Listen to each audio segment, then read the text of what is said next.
মুষ্টিবদ্ধ করো, সমাজ থেকে সকল বৈষম্যের কবর রচনা করবার শপথ নাও। হে হতাশাগ্রস্ত জাতি, আসো আল কোরআনের কাছে, আমরা তোমাদেরকে মুক্তির বার্তা শোনাই, আমরা তোমাদেরকে সান্ত্বনার বাণী শোনাবো। আসো হাতে হাত রাখি, সমস্ত বৈষম্য, জুলুম, স্বৈরতন্ত্রের কবর রচনা করে আল্লাহর কোরআনের সমাজ গড়বার জন্য হাতে হাত রাখি। যদি ইনসাফ কায়েম না করা যায়, ইসলাম অনুসরণ করা যায় না। যদি বেইনসাফের বিরুদ্ধে লড়াই না করতে পারো, মিথ্যে মুসলমানিত্বের দাবি ত্যাগ করো। তুমি যদি ইনসাফের জন্য যুদ্ধ করতে না পারো, তুমি যদি বৈষম্যের বিরুদ্ধে লড়াই করার হিম্মত না রাখো, মুসলমানের মিথ্যা দাবি করা ভণ্ডামি ছাড়া কিছুই নয়। আর সর্বোপরি যদি একটি বৈষম্যহীন সমাজ করবার জন্য শাহাদাতের রক্ত দিতে হয়, আবু সাঈদের মতো বৈষম্যের বিরুদ্ধে বুক পেতে দিয়ে জীবন দেওয়ার জন্য শপথ নিতে হবে। কোরআনে পাকের এক একটা আয়াত, কোরআনের এক একটা বিধান আল্লাহর জমিনে বাস্তবায়ন করার জন্য আমাদের জীবন যৌবনের বাজি লাগায় দিতে হবে, বাজি লাগায় দিতে হবে ইনশাআল্লাহ। ইনসাফ কায়েম করতে গিয়ে শুধু যদি নিজের সন্তানের হাতের উপর দিয়ে যায়, সে হাত স্তব্ধ হয়ে যাবে না, সে হাত থমকে দাঁড়াতে পারবে না।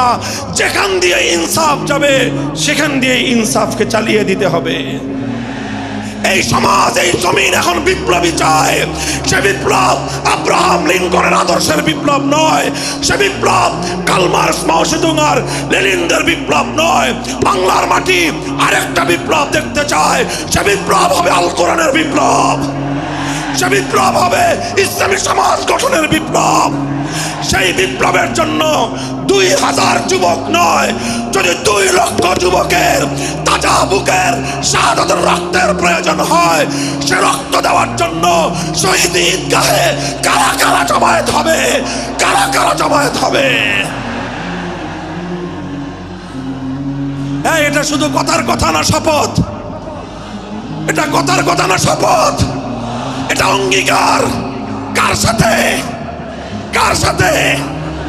যেই অপরাধ করে মন্ত্রীর দুলাভাই ছাড়া পেয়েছে, যেই অপরাধ করার পরে এমপির শালার শাস্তি হয় নাই, যেই অপরাধ করার পরে শিল্পপতির বিচার হয় নাই, যেই অপরাধ করার কারণে রাজনৈতিক নেতার কোনো বিচার হয় নাই, একই অপরাধ দুর্বল, গরিব, অসহায় মানুষ করার পরে তার উপর আইনের শাসন 100 ভাগের জায়গায় 200 ভাগ বাস্তবায়ন করা হয়।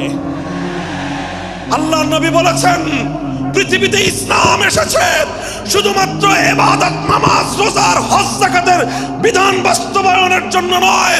ইসলাম দুনিয়াতে আগমন করেছে, তার আগমনের অন্যতম উদ্দেশ্য হলো সমস্ত বৈষম্য দূর করে, জুলুম আর বেইনসাফি দূর করে বিশ্ব সভ্যতায় ন্যায় এবং ইনসাফ কায়েম করা।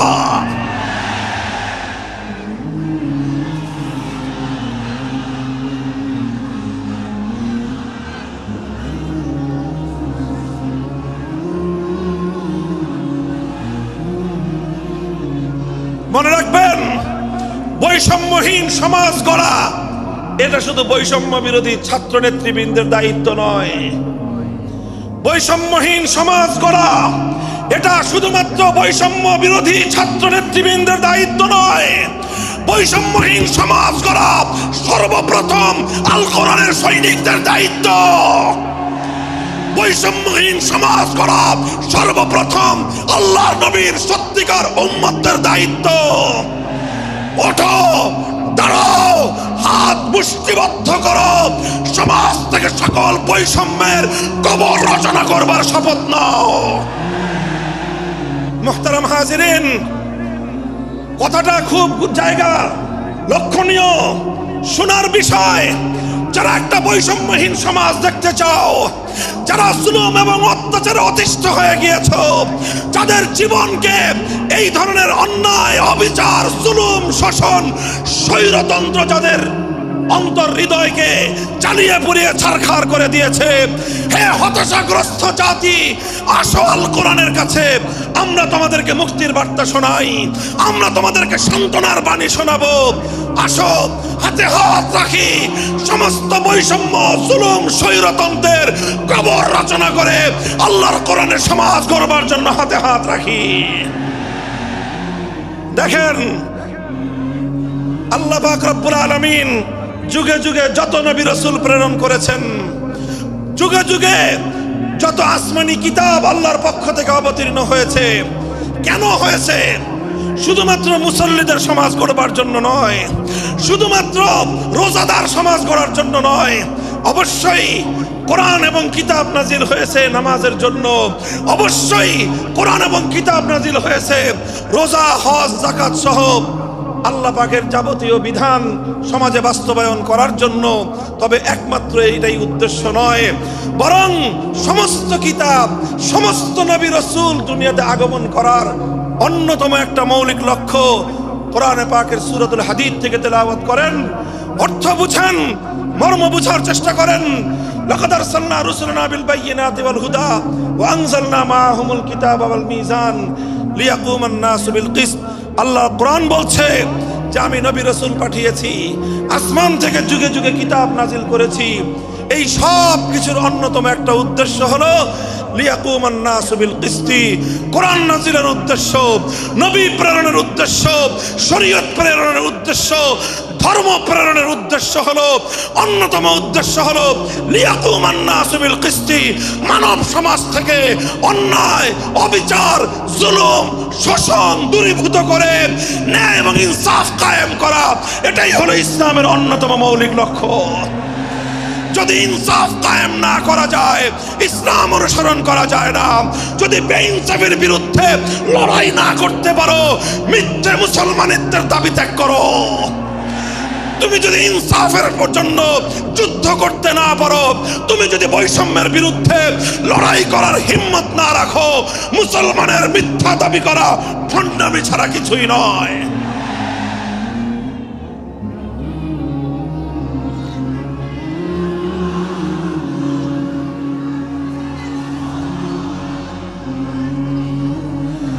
এই জন্য আমাদেরকে বুঝতে হবে আমাদের জীবনের অন্যতম মিশন, যে জন্য আল্লাহ তার নবীদেরকে পাঠিয়েছেন, নবীদের জীবনের মিশন যা ছিল, নবীর উত্তরাধিকারী নবীর অনুসারীদের জীবনের মিশনও সেটাই হবে।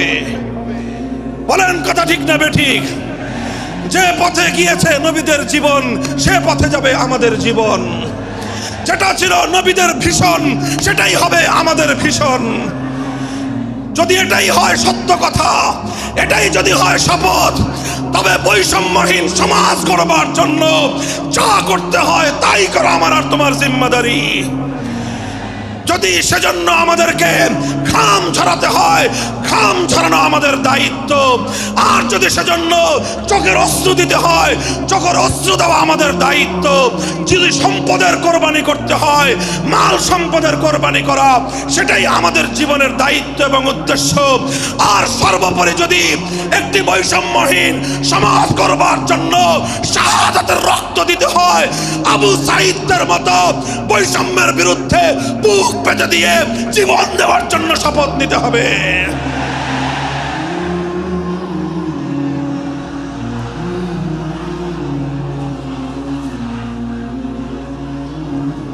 এই প্রস্তুত থাকবেন তো ইনশাআল্লাহ?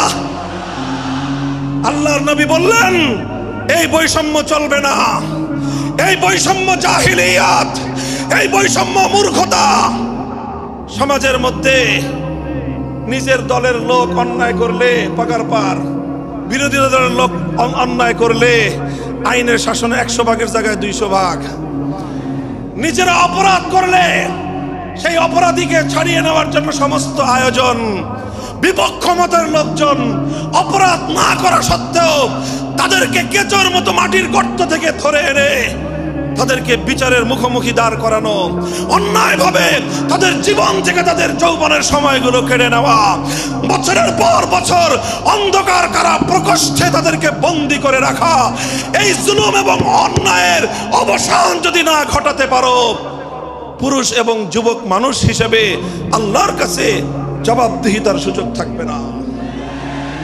কাজেই তাফসীরুল কোরআন শুধুমাত্র কোরআনের তেলাওয়াতের জন্য নয়, তাফসীরুল কোরআন শুধু আল্লাহর কোরআনের মর্ম বোঝানোর জন্য নয়। আল্লাহর কোরআন তেলাওয়াত করতে হবে, মর্ম বুঝতে হবে, আর তালিমে হিকমতের কর্মসূচির অধীনে কোরআনে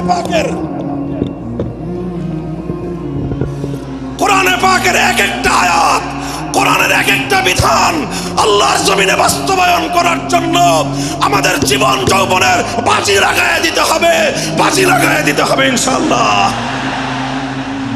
হযরত রাসূল আকরাম সাল্লাল্লাহু আলাইহি ওয়াসাল্লাম বলছিলাম, জাতির উদ্দেশ্যে প্রদত্ত মক্কা বিজয়ী মহাবীর আমিরুল মুমিনিন নবিয়ুল্লাহ খলিফাতুল্লাহ ফিল আরদ খলিফাতুল মুসলিমিন মুহাম্মদুর রাসূলুল্লাহ সাল্লাল্লাহু আলাইহি ওয়াসাল্লামের বক্তব্যের কথা আল্লাহর নবী বললেন, বৈষম্যের কারণে আল্লাহ পাক রব্বুল আলামিন পৃথিবীর বহু জাতিকে ধ্বংস করে দিয়েছেন। সুতরাং শুনে রেখো, আমার দ্বারা বৈষম্য হবে না। শুধু আমার বংশের লোক দেখে, আমার গোত্রের লোক দেখে, আমার রক্তের আত্মীয়তার সূত্রের কারণে আমি অপরাধ প্রমাণিত হওয়ার পরেও তার উপর কোরআনের বিধান বাস্তবায়ন করব না, এটা আমার দ্বারা সম্ভব নয়। এরপরে আল্লাহর নবী যেই কথাটি বললেন, সেই কথা যদি আল্লাহর নবী হাদিসে না বলতেন, তাহলে সেই কথা উচ্চারণ করতে আমাদের জিহ্বা কেঁপে উঠত, আমাদের বক্ষ প্রকম্পিত হতো।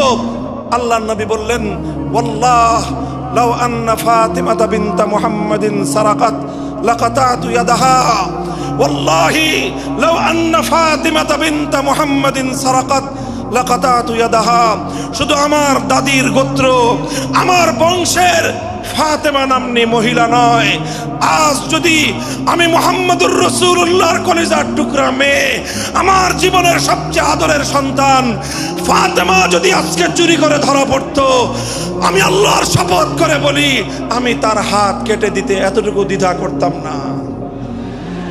মুহতারাম হাজিরিন, এটাই হলো তালিমে হিকমত। আল্লাহর কোরআনের বিধান বাস্তবায়ন করতে গিয়ে ছুরি যদি নিজের সন্তানের গলার উপর দিয়ে যায়, ইব্রাহিম খলিলুল্লাহর মতো ছুরি চালায় দিতে দ্বিধা করা যাবে না।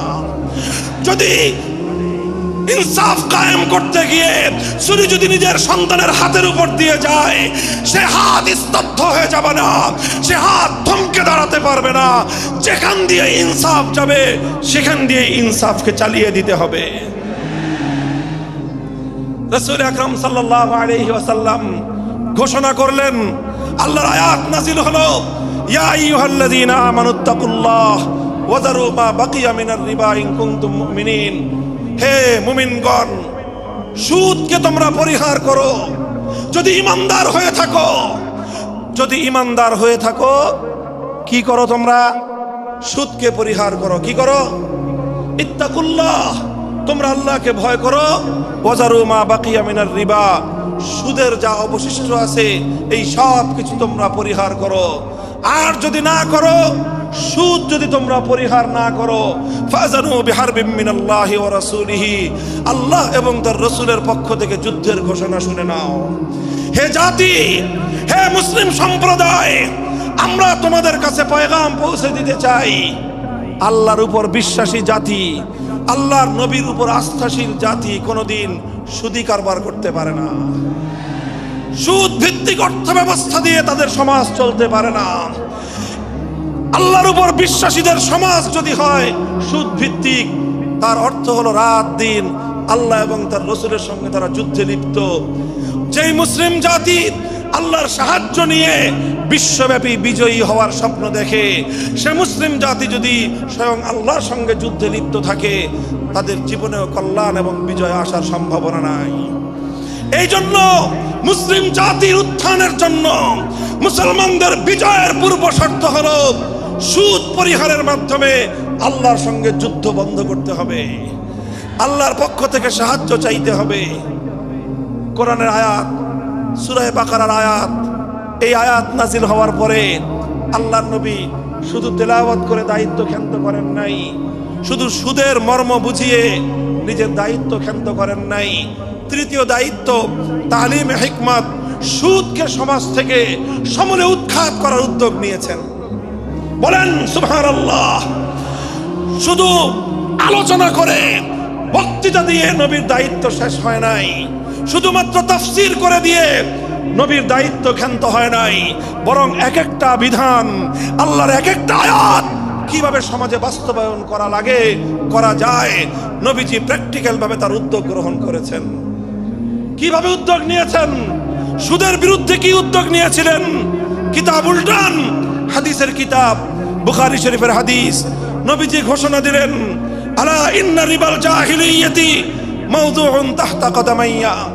জাহিলিয়াতের যুগে যত সুদের কারবার চলতো, ইসলাম এবং আল কোরআনের সমাজ গড়বার পর সেই জাহিলি যুগের রীতি, সুদ ভিত্তিক অর্থ ব্যবস্থা মুসলিম সমাজে আর থাকতে পারে না। নবীজি বললেন, সুদের কবর রচনা করলাম আমি আমার পায়ের নিচে।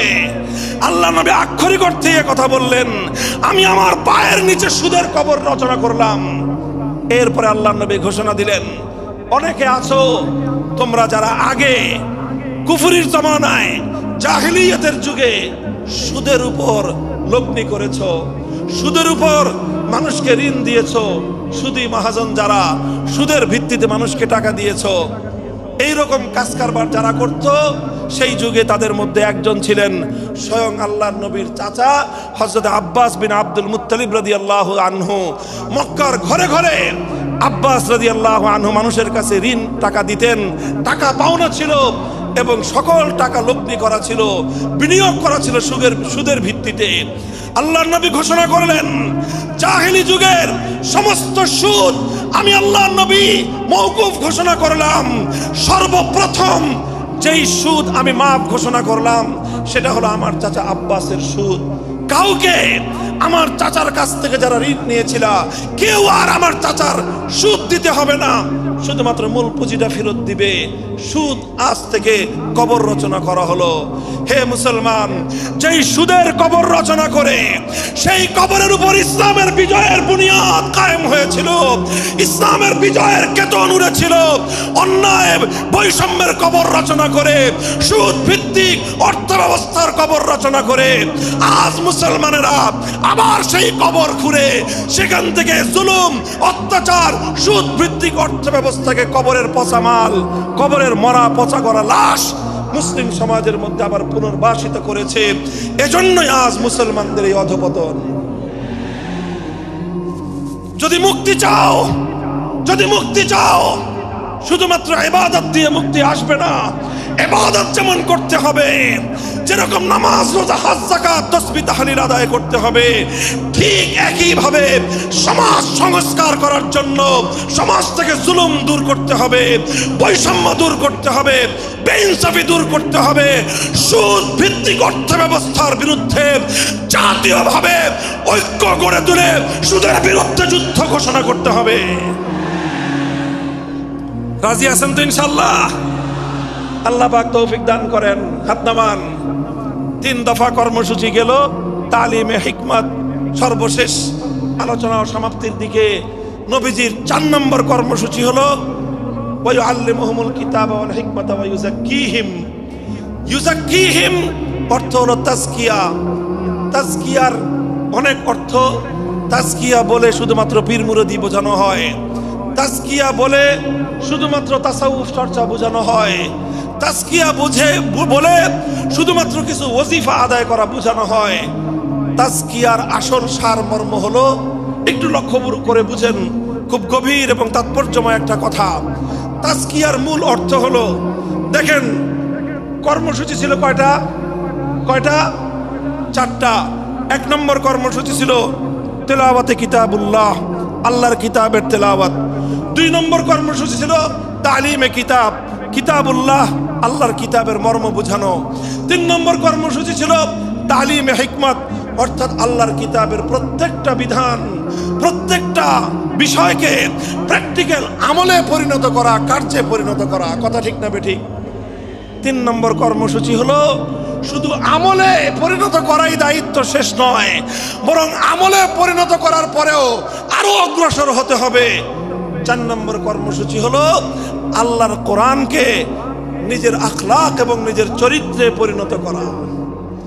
কোরআনকে চরিত্রে পরিণত করা, কোরআনের চরিত্র অর্জন করা, কোরআন যে আখলাকের কথা বলেছে, কোরআন যেই চরিত্রের কথা বলেছে, সেই কোরআনই চরিত্র যখন একজন মানুষ গঠন করতে পারে, এটাকেই বলা হয় তাজকিয়া, এটার নামই হলো তাসাউফ। মুহতারাম হাজিরিন, আল্লাহর নবী নিজের জীবনে 100% 100% আল্লাহর কোরআনকে নিজের চরিত্রে পরিণত করতে পেরেছিলেন। এই জন্য যদি কেউ জিজ্ঞাসা করে আল্লাহর নবীর সিরাত কি, নবীর জীবনীটা কি, বলেন তো সবচেয়ে সংক্ষিপ্ত অথচ সবচেয়ে পূর্ণাঙ্গ জবাব হলো, কি বললাম, সবচেয়ে সংক্ষিপ্ত অথচ সবচেয়ে পূর্ণাঙ্গ। নবীর জীবন সম্পর্কে সবচেয়ে সংক্ষিপ্ত এবং সবচেয়ে পূর্ণাঙ্গ বর্ণনা হলো কানা খুলুকুহু আল কোরআন, আমার নবীর চরিত্র ছিল কোরআন। কোরআন যা বলেছে নবীর চরিত্রে সেটা বাস্তবায়িত হয়েছে, নবীর আখলাকে সেটা বাস্তবায়িত হয়েছে। নবীজির কথাবার্তা, নবীজির উঠা বসা, নবীজির আচার ব্যবহার, নবীজির প্রত্যেকটা অ্যাক্টিভিটি, এমনকি চিন্তা চেতনা সব যখন আল্লাহর কোরআন অনুযায়ী তৈরি হয়, তখন সেটাকেই বলা হয় তাজকিয়া। আর এটাই হলো কোরআনকে কেন্দ্র করে চতুর্থ কর্মসূচি।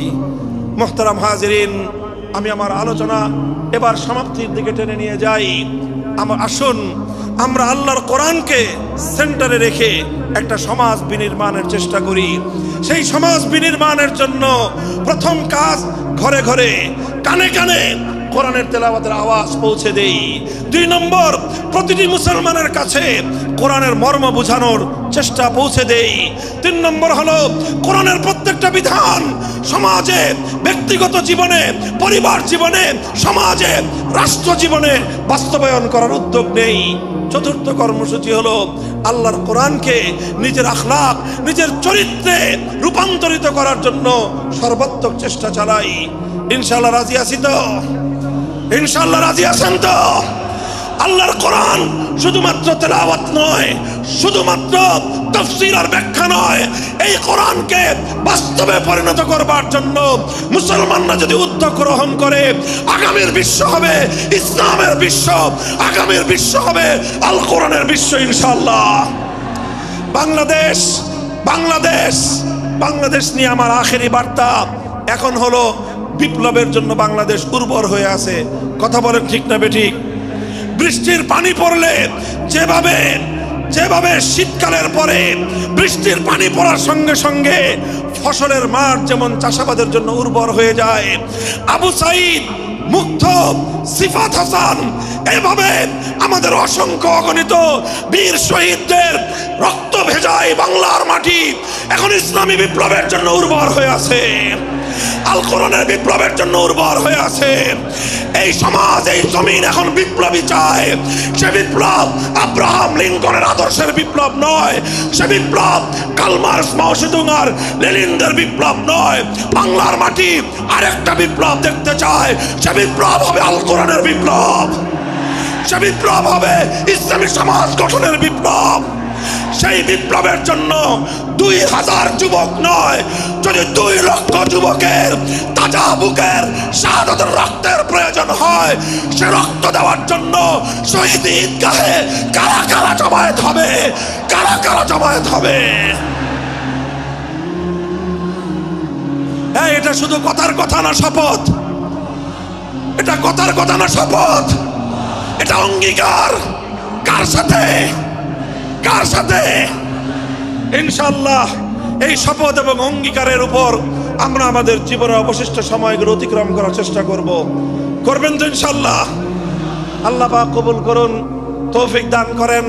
3 দিন ব্যাপী আজিমুস শান তাফসীরুল কোরআন মাহফিলের এই আয়োজন সার্থক হোক, ইসলামী সমাজ গঠনের জন্য এখান থেকে মানুষ অনুপ্রেরণা নিয়ে ঘরে ফিরুক, ঘরে ঘরে কোরআনের আলো, ঘরে ঘরে কোরআনের তেলাওয়াত, কোরআনের তালিম এবং কোরআনের হিকমতের আমল শুরু হোক। আল্লাহ আমাদের সকলকে গ্রহণ করুন, তৌফিক দান করেন। ওয়া আখিরু দাওয়ানা আলহামদুলিল্লাহি রাব্বিল আলামিন। সুবহানাল্লাহি ওয়া বিহামদিহি, সুবহানাকাল্লাহুম্মা বিহামদিক, আশহাদু আল্লা ইলাহা ইল্লা আনতা আস্তাগফিরুকা ওয়া আতুবু ইলাইক।